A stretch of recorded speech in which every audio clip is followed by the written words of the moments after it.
दोस्तों, भारत की सीमाओं को तीन प्रमुख श्रेणियों में विभाजित किया जाता है। पहला LOC अर्थात लाइन ऑफ कंट्रोल, नियंत्रण रेखा। दूसरा LAC line of actual control, वास्तविक नियंत्रण रेखा। तीसरा IB इंटरनेशनल बॉर्डर अर्थात अंतर्राष्ट्रीय सीमा रेखा। LOC अर्थात नियंत्रण रेखा, यह भारत और पाकिस्तान के बीच की सीमा है जो जम्मू कश्मीर को पाकिस्तान ऑक्यूपाइड कश्मीर से अलग करती है। इसे 1972 के शिमला समझौते के तहत आधिकारिक रूप से मान्यता दी गई। यह 740 किलोमीटर लंबी है और यह एक युद्ध विराम रेखा है, न कि अंतर्राष्ट्रीय सीमा रेखा।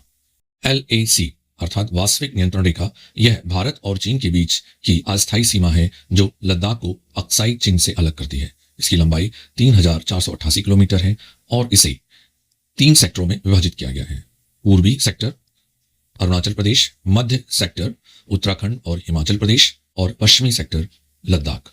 भारत और चीन के बीच इस पर कोई औपचारिक समझौता नहीं है, इसलिए इसे वास्तविक नियंत्रण रेखा कहा जाता है।